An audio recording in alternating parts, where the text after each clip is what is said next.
가을 바람이 솔솔 불어오는 이 좋은 계절에 저는 세계인의 문화유산 직지의 본고장인 청주에 왔습니다.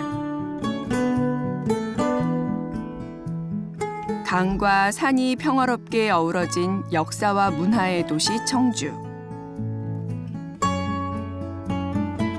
이곳엔 금빛으로 아름답게 빛나는 부처님 도량이 있는데요.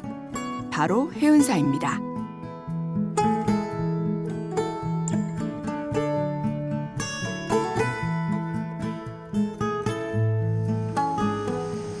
풀 한 포기, 나무 한 그루에도 주제이신 덕산 스님의 지극한 마음이 깃들어 있는 곳이죠.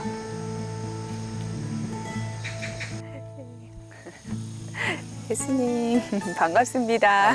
안녕하세요. 고생 많이 했습니다. 네, 아니 여기 도량이 참 예뻐요. 네. 아니 모두 스님께서 불사하신 거라고 들었습니다.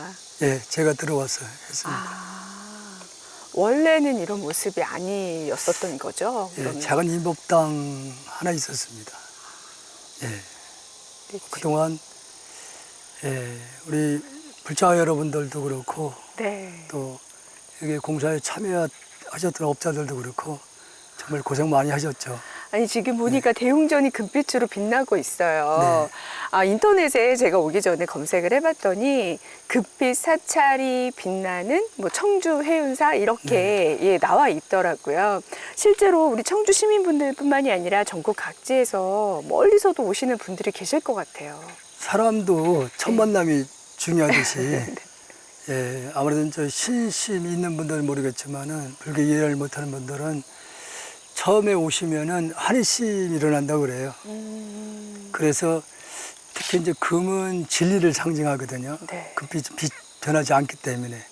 그래서 처음 오신 분들이 이제 한의심을 일으킬 수 있도록 또 그 한의심으로 이제 신앙과 연계해서 수행할 수 있는 공간을 만들었기 때문에 그렇다고 해가지고 제가 아직까지 홍보를 안 했습니다.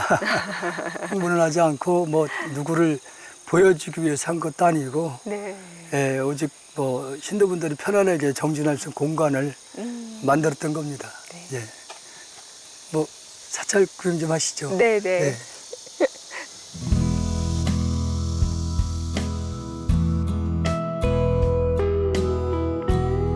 해운사는 청주를 대표하는 연불선 도량입니다.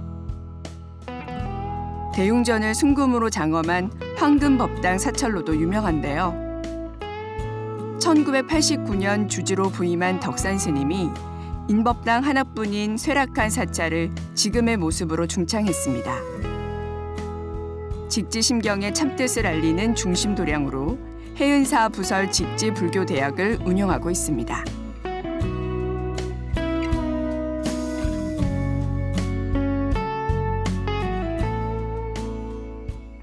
이곳 해운사는 청주를 대표하는 연불선 도량이라고 들었습니다. 스님께서 좀 더 좀 자세하게 설명 좀 해주세요. 지금 우리나라 한국 불교의 그래도 수행의 주종을 이루고 있는 간화선인데 간화선의 그 핵심이 의문이 일어나야 되거든요. 의심이 일어나야 되는데 오늘날 한국 불교의 제가자분들은 다는 아니겠지만은 지식적으로는 상당히 불교를 많이 이해를 하고 있는 분들이에요. 그러다 보니까 의심이 안 생깁니다. 단순해야 되는데 이미 지식으로 불교를 많이 알고 있는 분들이 뭐 의심이 생기겠어요. 그러다 보니까 이제 간화선은 그 핵심 포인트가 의심인데 의심이 안 되고 그냥 무작정 앉아서 그냥 이먹기먹 의미가 없어요. 그것은요. 이제 그러다 보니까 청하 스님의 연불선 주창이 시대적으로 적절할 때 딱 수행법이 만들어진 거죠. 없었던 게 아니라 있었던 건데 청하 스님께서 다시 이제 조사선의 하나인 연불을 통해서 선을 할 수 있다는 큰 가르침을 다시 이제 그 수행법을 펼치시게 된 거죠. 아, 그럼 스님 연불선이라는 게 어떤 수행법이에요? 어떻게 하는? 네, 아까 청하 스님께서 그 강조하셨던 선우 후수, 이것이 이제 선을 먼저 깨달아야 된다는 말씀인데 이해를 먼저 해야 된다는 거죠. 이론적으로도 이것은 선은 우리가 쉽게 그 설명을 한다고 해가지고 이해할 수 있는 게 아니에요. 그러니까 지금 우리 진행하신 분께서도 여기서 눈을 감고 내가 생활하는 공간에 어디 뭐가 있다는 것은 다 알 수 있어요. 그러나 육안의 눈으로서는 뒤쪽에서 무슨 일이 벌어져도 모르거든요. 그 마음으로 비춰보면 벽이 걸립니까? 거리에 어떤 느끼지 않잖아요. 그렇다면 마음에 비춰보면은 우리가 공이라는 말을 많이 쓰잖아요. 금강경에서도. 근데 공이라고 하는 건 텅 비었다는 말이 아니라 텅 빈 가운데 무엇이 있는데 그것이 바로 생명이라는 거죠. 마음. 이게 텅 비었다고 해도 이 공간이 아무것도 없는 게 아니고 이 공간도 산수수로 꽉 차 있어요. 그러면 산수도 생명체거든요. 그러니까 이 삼라만상은 마음의 그 눈을 비춰보면은 다 텅텅 비어 있는 것이 아니라 생명으로 꽉 차 있다는 얘기죠. 그것을 불성이라고 표현하기도 하고 마음이라고도 이제 표현하는 거죠. 근데 그 마음은 물질이 아니기 때문에 유무를 떠났어요. 있다 없다 할 수 없는 자리예요. 그런 차원에서 삼라만상은 그대로 하나의 마음으로 되어 있다. 그건 인격적으로 부처님이다. 그러니까 부처님을 얘기를 한다고 했을 때 역사적으로 뭐 여러 부처님 계시지만은 또한 그분들이 말씀하신 부처는 본래의 모든 본질의 생명자리를 부처라 얘기를 한 것이기 때문에 그 자리는 어디 있는 게 없네. 우주에 충만해 있는 거죠. 그 자리는. 그러니까 어떻게 보면은 우주를 그대로 마음 차원에서 하나의 생명으로 보고 나가는 것이 그러면 예를 들어 가지고 아미탑을 연물한다면 아미탑을 찾는 이 바로 그놈이라는 얘기죠.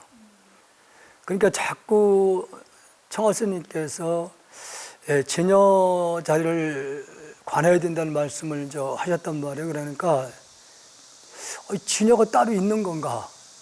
이것이 굉장히 그 제가자분들께서 이제 혼란스러웠던 분이 있었어요. 그래서 입적하신 후에 이제 저한테 연불선에 대한 질문이 상당히 쇄도했습니다. 그래서 진여라고 하는 것은 안과 밖 둘이 아니다. 하나다. 하나인데 바로 생각을 일으키기 전에 무엇이 있다느냐. 생각하기 전에. 이제 그 자리를 우리가 진여 당체라 얘기를 하는 거다. 진여. 그러면은 연부라는 그림이 그 자리에서 나오는 것이기 때문에 진여라는 둘이 하고 하나이니까 말을 하나님이나 본래 자리는 둘이 아니다.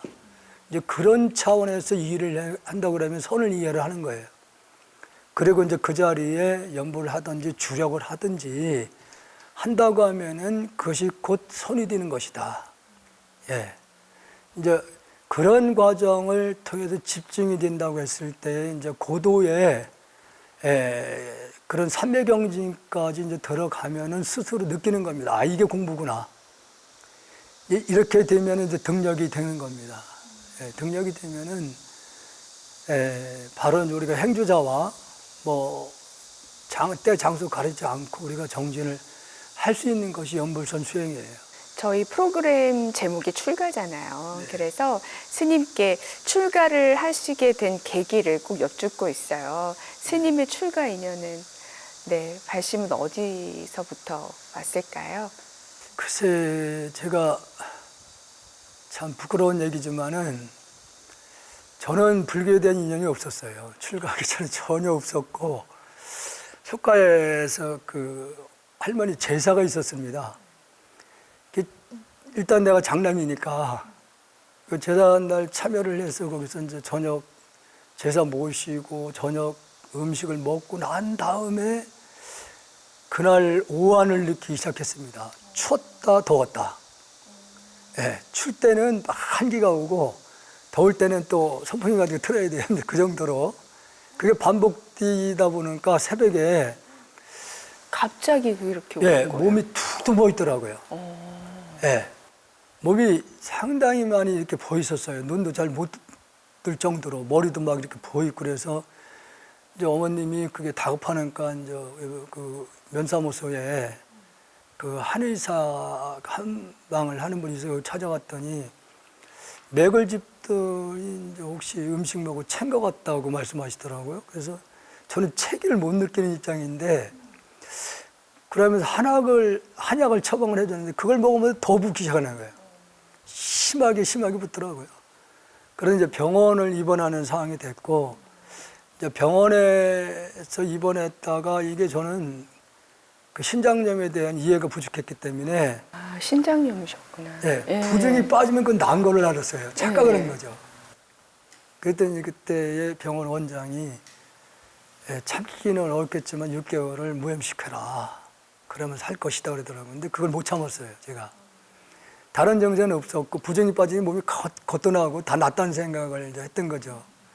그래서 그래도 이게 계속 재발이 반복되고 이렇게 하다 보니까 이제 어머님이 고향에 8촌이 되는 그 아주머니 계셨는데 그 형님이 이제 지병이 있어가지고 절에 가서 천도제라고 해서 낫다 이게요. 그러니까 자네도 절에 가서 천도제를 해래요. 그래서 이제 어머님이 또 몰래 빚을 얻어가지고 그때 당시에 아버님은 뭐 극구 반대고 말도 못 꺼내는 상황이었고 네.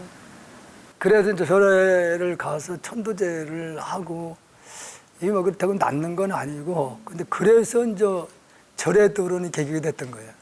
그 일련에서. 신장염이 계기가 되어 출가한 덕산 스님은 은사 스님의 환속으로 노스님이셨던 월탄 스님의 상자가 되셨답니다. 참선 정진 중에 만성 신부전증으로 거동조차 어려워지자 청화 스님을 찾아뵙고 본격적인 연불선 정진을 시작했고요. 이후 차세대 연불선 지도자로 주목받으면서 연불선을 바탕으로 부처님 정법을 시민과 불자들에게 널리 전하고 계십니다.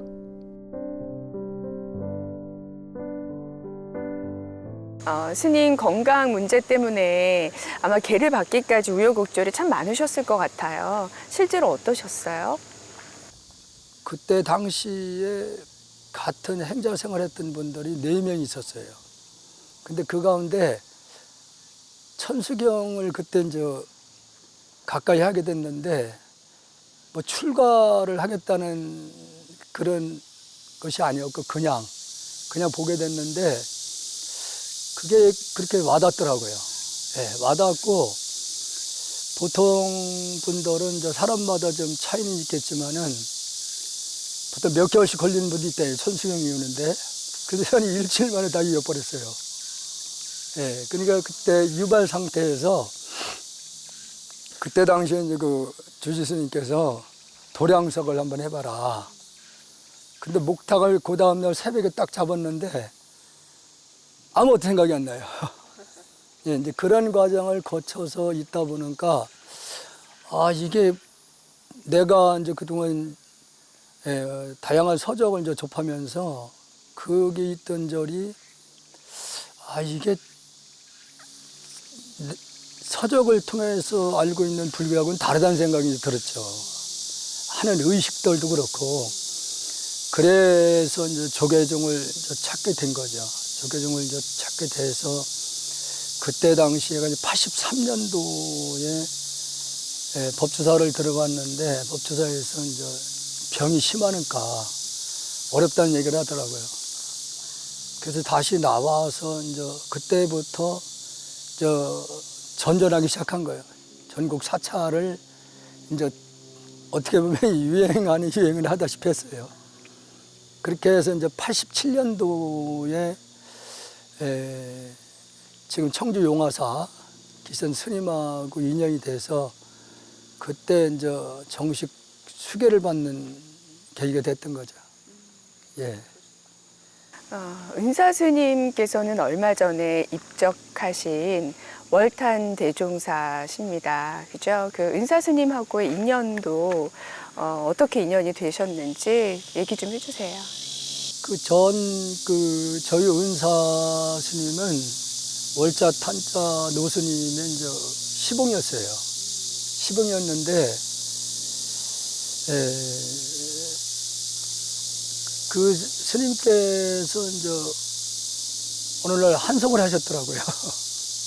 한석을. 그때 우리가 이제 사제들이 3명이 있었고 저까지 4명이었는데 그때 용화산 있을 때에 이제 어른 스님이 법조사에 이제 소임을 보고 계셨고, 그때 이제 자주 용화산을 들렸어요. 그때 당시에. 그래서 이제 그때에 항상 저를 안쓰럽게 보셨습니다. 병정이 있는 모습을 보시고, 예, 항상 이렇게 안타까워하시는 경우였죠. 그 은사 스님이 이제 한송을 하다 보니까 이제 어른 스님이 오셔가지고 불러드리더라고요.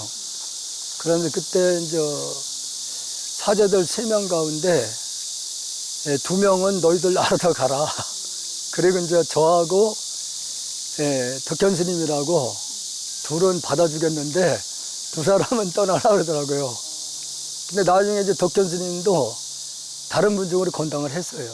이제 저만 남았는데, 그래서 제가 이제 지금 이번에 원적에 드신 스님하고 이제 그렇게 인연이 된 거죠. 예. 그 제자로 받아주시면서 어떤 당부의 말씀 같은 거 하셨을 것 같은데요. 네. 그때는 항상 저를 병중에 있는 것을 안타까우게 생각하셨기 때문에 빨리 좀 건강을 회복해야 된다. 수행도 중요하지만은 건강이 우선이 아니냐. 그 말씀 뭐 다른 말씀은 그때 당시에 없었고, 우선 건강부터 회복을 해거라. 그런 말씀을 이제 많이 들었죠. 이렇게 스승님이 지금은 안 계시니까 계셨을 때랑 안 계셨을 때 지금 좀 그리울 때가 또 생각나실 때가 있지 않을까 싶거든요. 전에는 참 무서운 어른이었어요. 그냥 무섭다. 그러니까 제가 여기를 89년도에 왔을 때 여기를 자주 들리셨어요.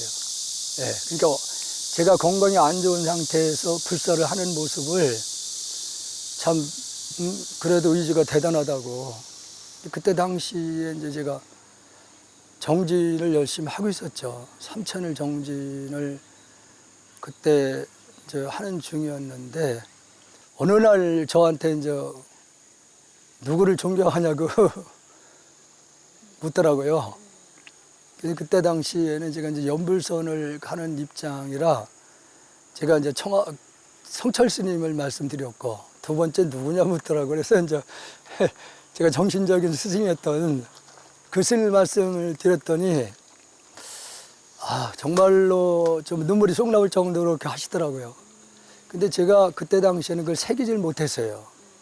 새기질 못해서 그 막 마음에서 막 분한 마음도 막 일어나고, 근데 그게 다시 제가 어떤 수행에 어떤 분심을 야기시켜준 계기가 됐던 거예요. 반드시 내가 연불을 통해서 반드시 내가 마음의 눈을 떠야 된다. 그게 더 저한테는 책지질이 됐던 거죠. 다만 저에게 이제 어떤 수행할 수 있는 그런 계기를 마련해준 그 진정한 스승이라는 걸 이제 나중에 알면서 나름대로 열심히 스승을 그 은사들을 모시고 했는데, 작년에 이제 그 대전 어느 한 병원에서 이제 허리 수술을 하셨어요. 그래서 그때 찾아뵀는데 그렇게 당당했던 어른이 어린애가 되신 거예요. 그러면서 저는 손을 잡고 저한테 이런저런 말씀을 많이 하시더라고요. 이런저런 말씀하면서 그때 그 당당하셨던 그 모습이 애전한 모습으로 이제 느껴지면서 좀 안쓰럽게 느껴지더라고요. 근데 그것이 지금도 생전에 가까이 모시지 않았지만은 그때 저에게 손을 꽉 잡으시면서 저에게 이제 이런저런 말씀을 해주신 부분들이 크게 와닿고 있죠. 덕산 스님의 은사이신 미룡당 월탄 대종사께선 지난 8월 열반에 드셨습니다. 한국 불교 중흥을 위해 불교 정화의 선봉에 서셨고 한평생 계율을 철칙으로 여긴 시대의 어른이셨죠. 제자를 향한 애정과 자비의 경책이 있었기에 덕산 스님의 수행과 전법의 원력도 한층 깊어질 수 있었습니다.